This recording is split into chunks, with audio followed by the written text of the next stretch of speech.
In the turbulent aftermath of World War I, as Germany struggled with defeat, revolution, and a desperate search for meaning, secret societies and esoteric groups began to emerge.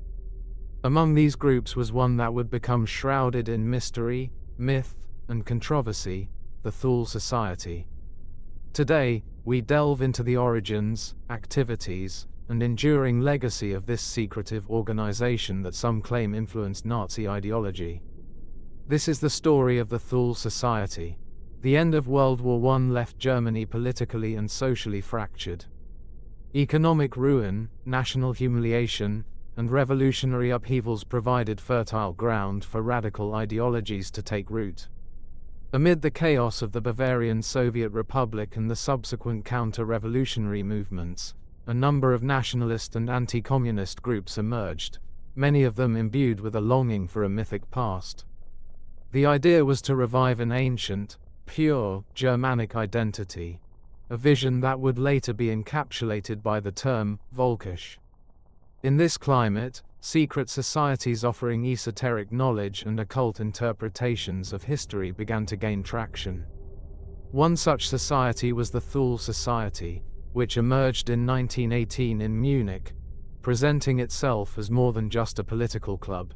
It was an occult study group that claimed to hold the keys to Germany's ancient past. The Thule Society was originally established under the name Studiengruppe für Germanisches Altertum, or Study Group for Germanic Antiquity. In 1918, in the heart of Munich, this group was formed by a wounded veteran and art student from Berlin named Walter Neuhaus. Neuhaus had been involved with the Germanenorden, a secret order founded in 1911 with similar nationalist and occult interests. Shortly after Neuhaus settled in Munich, he came into contact with Rudolf von Sebottendorf, an occultist who had recently assumed leadership of the Bavarian branch of a schismatic offshoot known as the Germanenorden Wahlvater of the Holy Grail. In a twist of fate, Sebottendorf adopted the name Thule Society for his Munich lodge when it was formally dedicated on August 18, 1918. The society's name was inspired by the ancient and mysterious notion of Thule, a distant northern land mentioned by Greek geographers and later associated with the fabled Hyperborea or even Atlantis by later occult writers. Sebottendorf and Neuhaus designed the Thule Society as a cover for their secret meetings, a gathering of like-minded intellectuals and nationalists fascinated by the myths of a glorious, ancient Aryan past. The society was steeped in occult symbolism. Its emblem featured oak leaves, a dagger, and, crucially, the swastika, a symbol that would later become infamous as the emblem of the Nazi Party. At the heart of the Thule Society's ideology was the belief in a lost, ancient homeland, a place called Thule, or in later interpretations, Hyperborea. Its members believed that the Aryan race, the true people of Germany, originated from this mythic northern land. This belief was part of a broader esoteric trend known as Arosophy, which combined elements of theosophy, Germanic paganism, and radical racial theories. Proponents such as Guido von List and Lanz von Liebenfels had earlier promoted the idea that the Aryans were descendants of a divine and ancient race that once ruled the world. The Thule Society adopted these ideas wholeheartedly. They held that modern Germany had lost its way, tainted by foreign influences, political upheaval, and, above all, by the intermingling of races. For the Thule Society, the quest was to rediscover and restore the purity of the Aryan bloodline, a mission that required both a return to the mystical wisdom of the past and an active engagement in nationalist politics. In their gatherings, members discussed ancient myths, the hidden meanings behind runes, and the spiritual significance of symbols like the swastika. They also espoused a fierce anti-Semitism and anti-communism, believing that these forces were responsible for the corruption of German society. Their worldview was a potent mix of occult mysticism, racial purity, and nationalist fervor, a cocktail that would later be echoed in the early days of Nazi ideology. The influence of the Thule Society extended far beyond its secret meetings and esoteric discussions. In the politically charged atmosphere of post-war Munich, the society became a nexus for right-wing and nationalist activists. One of its most significant contributions was its involvement in the founding of the German Workers' Party, known in German as the Deutsche Arbeiterpartei, DAP. In the autumn of 1918, Sebottendorf sought to extend the society's appeal to a broader segment of the working class by supporting the formation of a workers' club. He entrusted Karl Haare, a Munich sports reporter and active nationalist, with the task of establishing this group. Haare would later play a key role in founding the DAP in January 1919. It is this party that would eventually be reorganized by a then unknown Adolf Hitler into the National Socialist German Workers' Party, NSDAP, the Nazi Party. Although Hitler himself never attended Thule Society meetings, and his own interest in the occult was minimal, many early Nazi figures had direct or indirect links with the society. Members or guests such as Rudolf Hess, Dietrich Eckart, and Alfred Rosenberg were associated with the Thule gatherings. In fact, the Society's network and its ideological framework of Aryan purity and anti-communism provided an initial pool of support and an organizational blueprint for the nascent Nazi movement. Even the symbolism of the Thule Society left its mark. For instance, Friedrich Krohn, who had been involved in both the Thule Society and the Germanorden, designed the original swastika that later became the most notorious symbol of Nazism. This direct connection between the occult symbols of the Thule Society and the iconography of the Nazi Party has fueled many later conspiracy theories and sensationalist accounts. Yet, as we shall see, while the Thule Society's ideas provided a cultural and symbolic undercurrent, the transformation of these occult notions into the concrete political policies of the Nazi regime was a far more complex process. The Thule Society was not merely a political organization, it was also a group steeped in ritual and symbolism. Their meetings were shrouded in secrecy, and the rituals performed were designed to evoke the ancient powers of the Aryan ancestors. The Society's emblem, an amalgam of oak leaves, a dagger, and the swastika, was chosen for its deep symbolic resonance. Oak leaves, for instance, represented strength and endurance, while the dagger evoked sacrifice and protection. The swastika, an ancient symbol with origins in many cultures, was appropriated to signify the cosmic order and the supposed superiority of the Aryan race.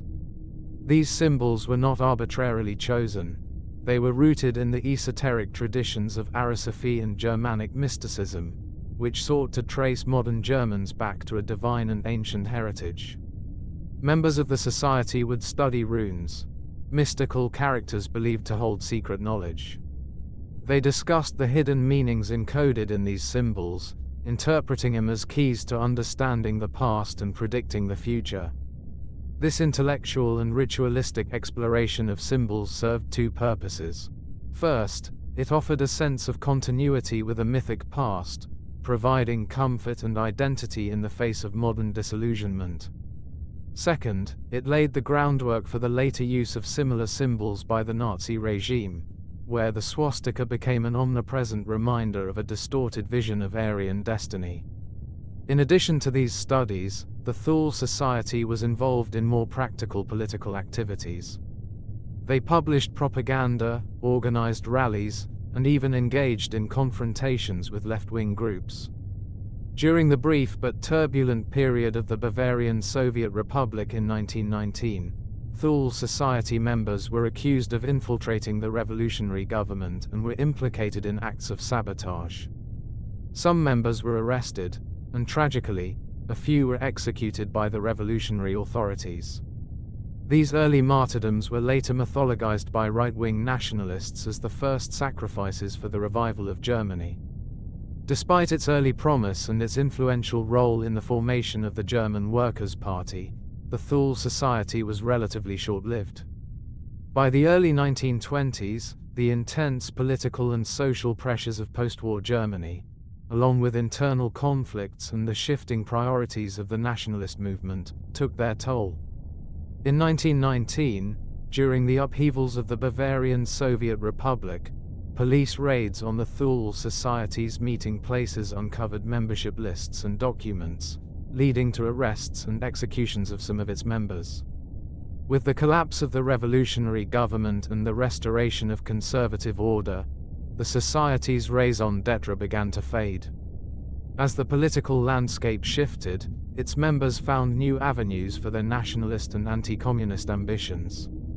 The same networks and ideological ideas would soon fuel the rise of the Nazi Party.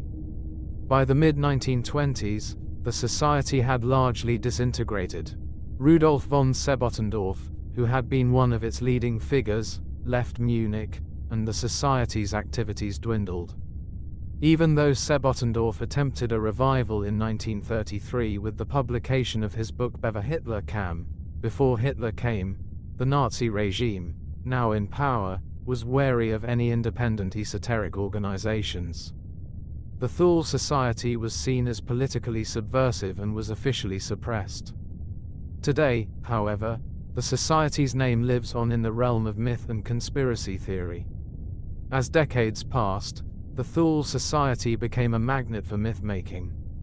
Its mysterious origins, its occult rituals, and its tenuous connections to the early Nazi movement provided ample fuel for conspiracy theories. In books, documentaries, and online forums, the Thule Society has been cast as a secret cabal that not only influenced Nazi ideology but also continued to exist in the shadows, guiding neo-Nazis and occultists to this day. Some accounts, even from within Nazi circles, have exaggerated the Thule Society's influence. Rudolf von Sebottendorf himself, in his later memoirs, claimed that Thule members were the very ones who united themselves with Hitler and paved the way for the Nazi rise. However, many reputable historians, such as Nicholas Goodrick Clark, have cautioned against taking these assertions at face value. While it is true that some early Nazi figures had connections to the Thule Society, the direct influence of its occult doctrines on the policies of the Third Reich remains a subject of debate. Adolf Hitler, for instance, never joined the Thule Society, nor did he participate in its rituals. His focus was on the practical aspects of political mobilization rather than on mystical pursuits. Instead, Hitler exploited nationalist sentiment, economic grievances, and anti-communist fervor to build his mass movement. The occult and esoteric ideas championed by the Thule Society provided a cultural undercurrent, a mythic narrative that appealed to some early Nazi ideologues, but they were not the driving force behind the regime's policies. Nonetheless, the allure of the Thule myth has not diminished. In post-war decades, especially from the 1970s onward, various fringe groups, neo-Nazis, and occult enthusiasts have reinterpreted the legacy of the Thule Society. They weave elaborate narratives that claim secret knowledge of ancient Aryan wisdom and divine destiny. These modern reinterpretations, often labeled as esoteric Nazism or Arasophy, mix historical fact with fantasy, creating a potent mythology that persists in certain extremist circles even today.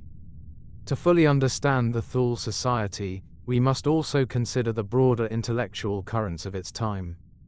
The Society was one facet of a larger Volkisch movement, a cultural and political trend that celebrated the idea of a pure, ancient Germanic people.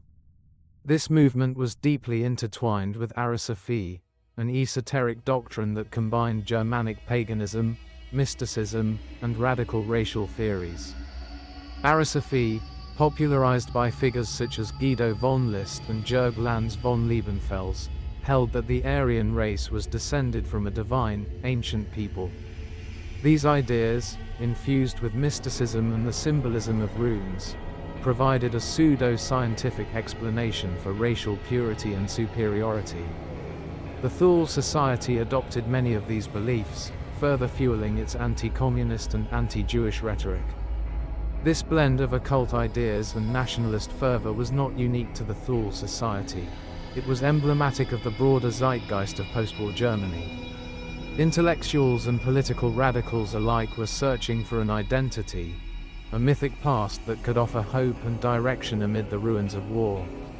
The Thule Society's emphasis on ancient, mystical origins resonated with those disillusioned by the modern world, even as it laid some of the groundwork for the more extreme ideologies that would later shape the Nazi Party. After World War II and the fall of the Nazi regime, the actual historical influence of the Thule Society diminished. Yet, its legacy continued, not as an active organization, but as a potent symbol.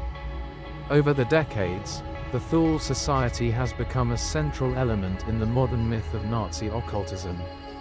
Today, conspiracy theorists and extremist groups often claim that the Thule Society's secret knowledge survived the war and continues to influence neo-Nazis and occult circles. They point to the recurring themes of ancient lost lands, Aryan mysticism, and secret rituals as evidence that a hidden cabal still operates behind the scenes. Books, documentaries, and even YouTube channels have capitalized on this narrative, blurring the lines between historical fact and speculative fiction. However, it is important to emphasize that much of this modern portrayal is steeped in exaggeration. While the Thule Society undoubtedly played a role in the early post-war nationalist movements and contributed symbolically to the mythos of the Nazi era, there is little evidence that its occult doctrines have survived intact or that they wield any real power today. Modern scholars, including renowned historian Nicholas Goodrick Clark, stress that the connection between the Thule Society and Nazi policy was more about cultural symbolism than practical governance. Hitler and his closest aides were primarily interested in harnessing mass political power, not in maintaining secret esoteric rites. Yet, the myth of the Thule Society endures, serving as a cautionary tale of how history can be reinterpreted and mythologized to serve extremist ideologies. In recent decades, serious historical research has sought to separate the myth from the fact. While the allure of occult conspiracy theories is undeniable, many of the more sensational claims about the Thule Society have been debunked by rigorous scholarship. For instance, while it is true that early Nazi figures like Rudolf Hess, Dietrich Eckart, and Alfred Rosenberg had contact with the Thule Society, historians have found no evidence that the Society's occult practices directly shaped Nazi policies. Adolf Hitler himself never joined the Society, and his own writings in Mein Kampf are largely devoid of mystical references. Instead, Hitler's rise was fueled by pragmatic political strategies, mass mobilization, and exploitation of economic and social grievances, not by secret occult doctrines. Moreover, the supposed hidden influence of the Thule Society has been magnified over time by authors with an agenda of sensationalism. Rudolf von Sebottendorf's memoirs, for example, claim a central role for the Society in guiding Hitler to power, yet these assertions have been criticized as self-aggrandizing. Historians argue that Sebottendorf, like many fringe figures, sought to inflate his own importance by linking himself to the larger narrative of Germany's national renewal. The academic consensus is that while the Thule Society contributed to the cultural milieu from which Nazism emerged, it was only one thread in a much larger tapestry of nationalist, Völkisch, and anti-communist ideas. The Society's esoteric elements provided symbolic and ritualistic language that appealed to some early Nazi ideologues, but they did not determine the practical policies or the mass mobilization strategies that would lead to one of history's most destructive regimes. Despite the critical historical analysis, the myth of the Thule Society continues to captivate popular imagination. Occult symbolism remains a recurring motif in literature, film, and even music. From Hollywood blockbusters depicting Nazi occult rituals to online forums where conspiracy theorists debate secret cabals and hidden ancient knowledge, the narrative of the Thule Society endures.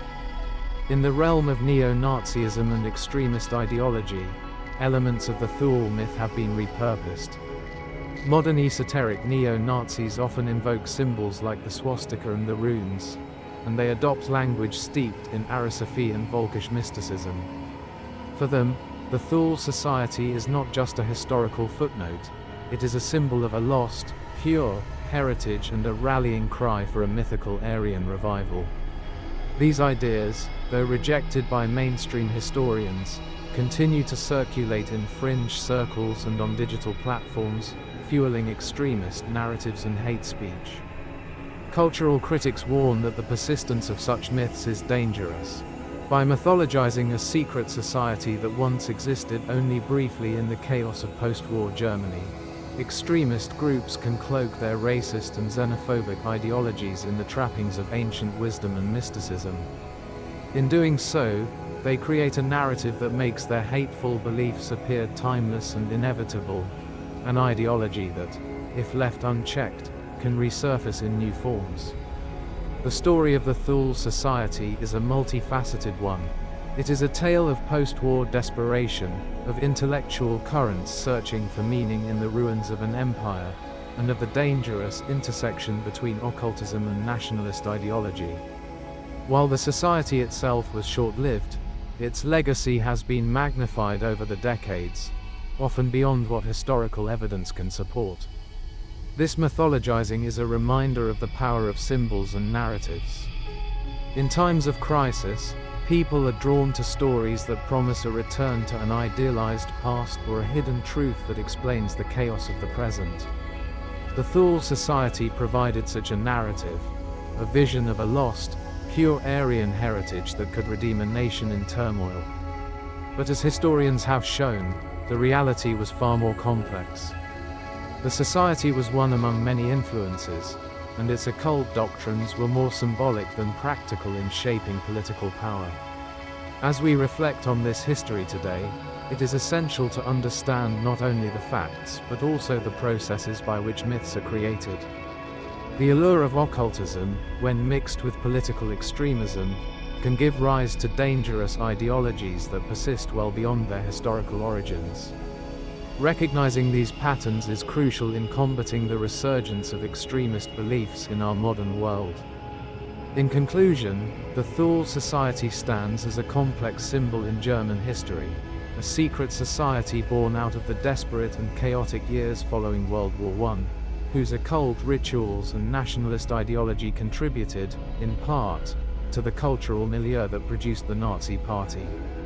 Its members, drawn from various strands of esoteric and Volkish thought, believed in the myth of an ancient Aryan homeland and in the power of hidden knowledge. They played a role in the early days of German political radicalism, even if their direct influence on Nazi policies was limited. Over time, however, the society's legacy was transformed into a potent myth, a myth that continues to be exploited by extremist groups seeking to evoke a lost golden age. Historians remind us that while the symbols and ideas of the Thule Society may be alluring, they represent only one piece of a much larger puzzle. The real danger lies not in the society itself, but in the ways in which its image is reappropriated to justify hate and exclusion.